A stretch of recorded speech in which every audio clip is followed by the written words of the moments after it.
So now let's see how we can work around with color balance inside of GIMP. So in order to work around with color balance, you need to go around onto the color menu right here, and then over here you can see that color balance is an option.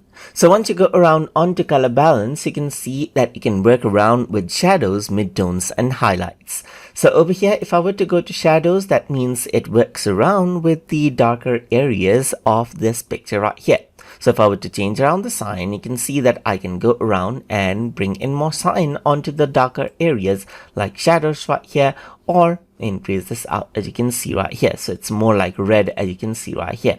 You can go around, make it more magenta or more green over here as well, just like this. Or you can make it more yellow or more blue as you can see right here. Similarly, you can work around with the highlights, which are the bright areas as you can see. So you can make it more cyan or a red as you can see right here. So you can go around and pull this out as you can see, and then you got the midtones, which allows you to work around with the midtones over here just like this as you can see.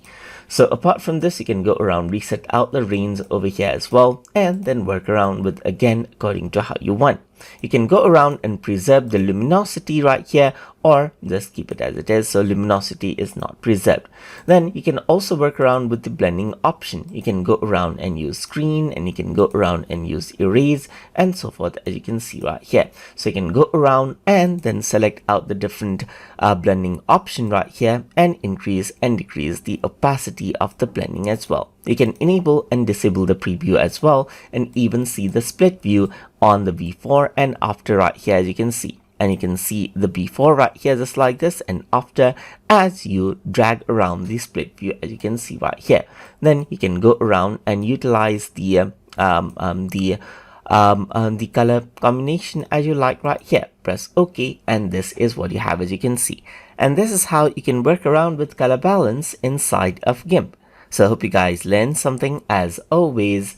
And as always, please like, comment, share, and subscribe.